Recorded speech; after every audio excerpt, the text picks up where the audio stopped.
Hello and welcome back, and if you're new here, thanks for checking out this channel. I've got an unpleasant job to do. It's got to be done. I'm not going to show the whole entirety of it, but I'm just going to have a little chat and discussion about it. The weather's pants here in North Cornwall at the moment. It is actually windy, it's rainy, misty, and it's unpleasant, but we're still to have a real cold snap. Now, because of that, I haven't really suffered much at the hands of the furry friends, aka the common rat. With my chickens, obviously it's an issue that I have to keep on top of, but I've had one or two and I've been very successful in eliminating them. I've been down and fed the chickens, and I can see I've just got one there now, and I'll discuss.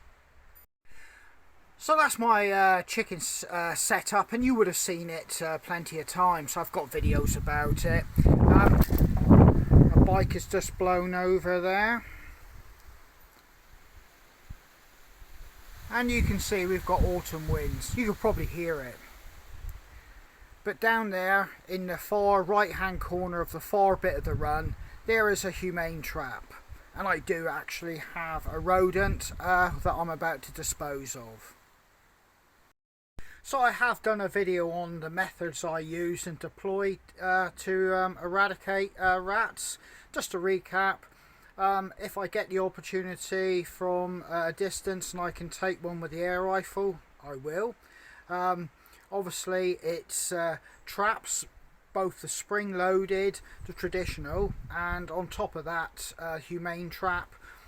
And I do use poisons from now and again in a method which is in a self-contained unit where the rat goes in, eats the poison, it can't extract it, and then it wanders off, does its thing, and succumbs.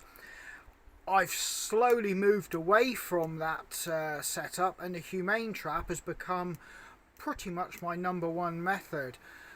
And I do like it because it's actually more successful than the other methods, and I also get to see in person how big a problem I actually have with my own eyes, and I can dispose of the offending rat or rodent, shall I say, without it wandering off and possibly ending up in the food chain somewhere or dying back in its burrow. So I can deal with the problem fast, swift, efficiently and humanely, in my mind.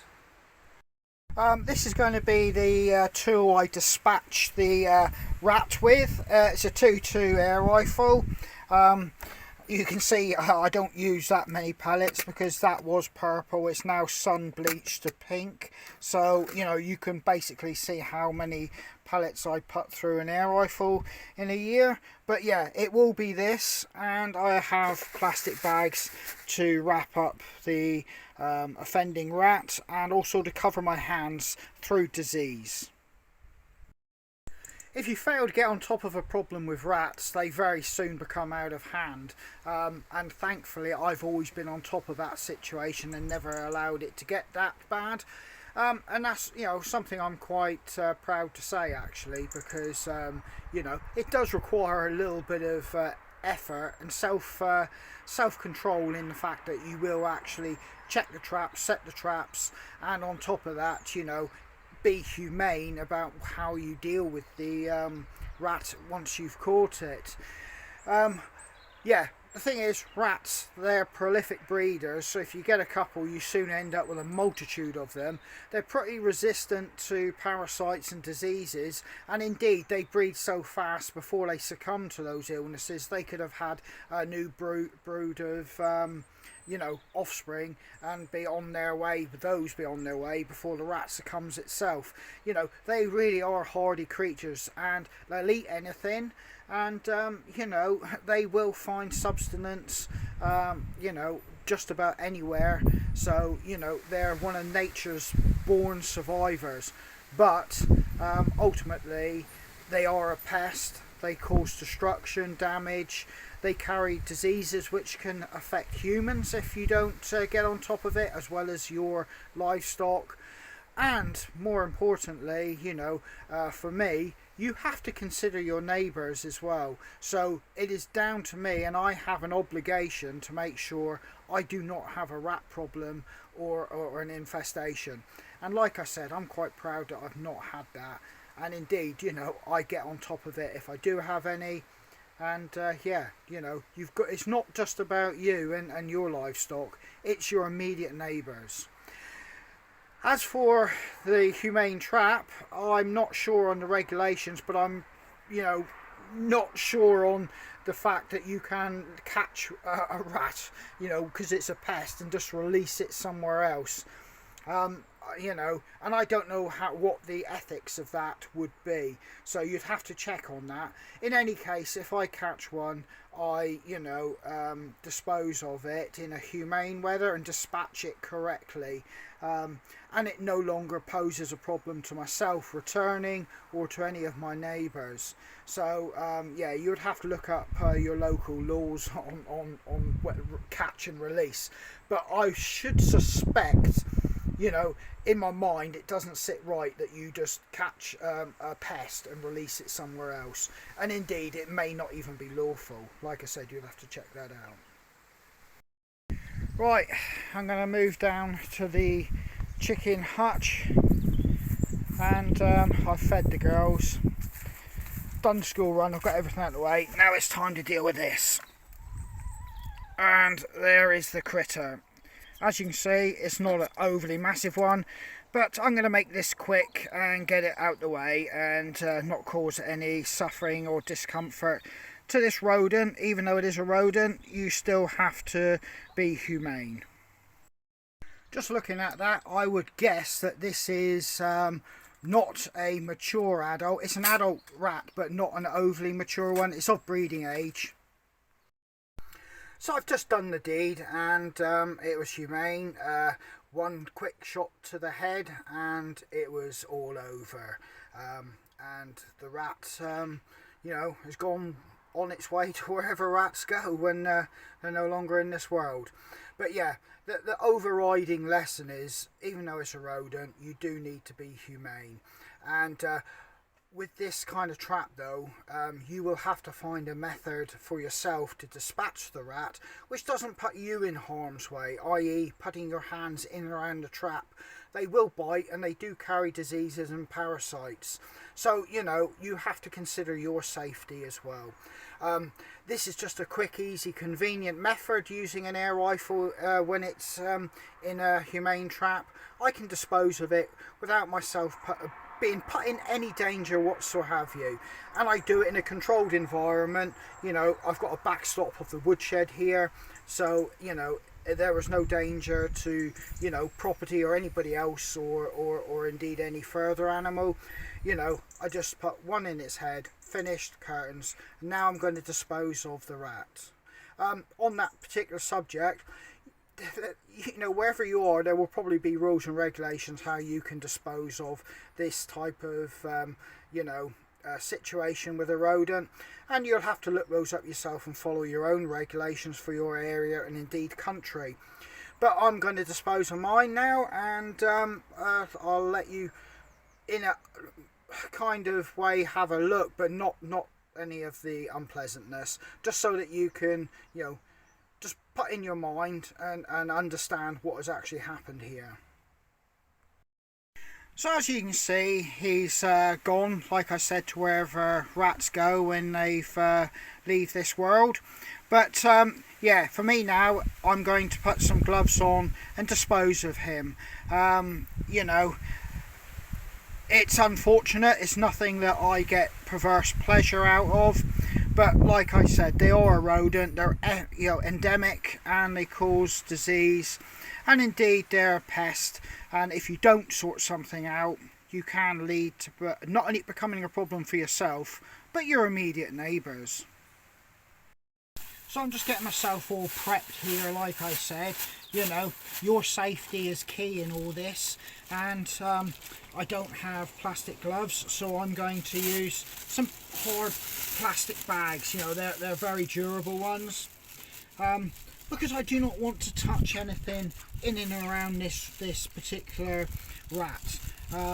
You know, the thing with it is, you know, you can't just guarantee by looking at it. I mean, this looked a healthy individual, but like I said, there could be plenty of parasites and things. And like I said, as you can see as I lift this spring up here, how difficult it would be to try and extract it safely.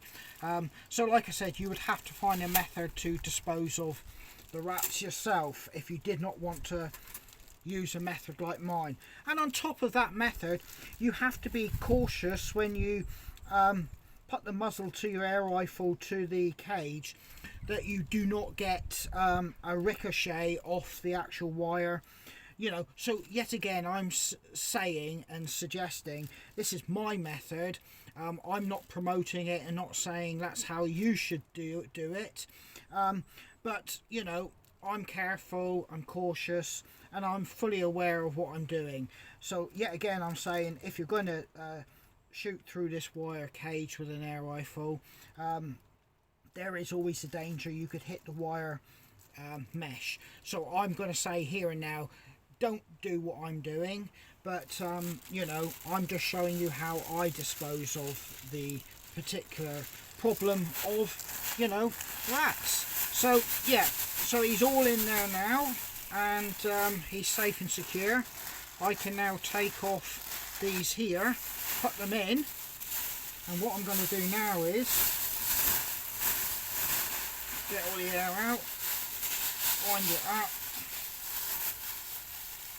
It's safely in the bag, and I'm going to dispose of this in a correct method now. So, you know, all I can say about what's just happened there is, if you've seen that and you feel uncomfortable with any part of that process, well, I strongly suggest you get a professional in that can do it, and you know, you don't have to be part of doing that particular process of controlling rodents. You know, it is not just something, you know, endemic to the countryside. You know, if you live in towns, cities even, you know, you could experience this type of problem. Which might have, you know, different rules and regulations about how you can even control rodents and what methods. But in any case, you know, like I said, you know, you've just seen how I control my problem. It allows me to have a look at the individual and then gauge what I'm actually dealing with and what problem, i.e. age, how many I'm catching over a duration or a period, and indeed whether it's like a you know, breeding individuals or, you know, large individuals or just small individuals. I can gauge what type of problem I have, i.e. if I'm catching a lot of medium-sized individuals, I know I don't have a long-standing problem. If I've got bigger rats, I do know that they've been there for a while, and that will possibly mean I'll have a lot more of them through the varying age groups. But like I said, that one there was a medium-sized one, so it's probably come straight in off the fields looking for somewhere, you know, before the first frosts come. And you know, unfortunately for the rats, but fortunately for me, I've got the individual before it's had a chance to breed and establish. So, you know, but all I can say now is I'm not going to say I hope you enjoyed this video, because it's not the right setting, but just that I hope there's been a little bit of educational purpose with this, i.e. if you're going to keep chickens and you do have, you know, a rodent problem and you don't feel you can deal with it, you know, you will have to control it by some means, whether yourself or, like I said, getting a professional. You just can't leave it alone and hope it will go away, because it won't. It will just get worse, and you will have a problem which will affect your neighbours. So, you know, you have to be able to deal with this in one way or another. The method I used, I'm going to say it again, obviously that's the method I used, but I'm not promoting it, and for safety reasons I'm going to say don't do it. So, you know, you will have to find your own way and method, and indeed find it within yourself to do that. So yeah, this is Andy, and I hope to catch you out on the trail when weather improves, and stay safe, and I'll catch you again.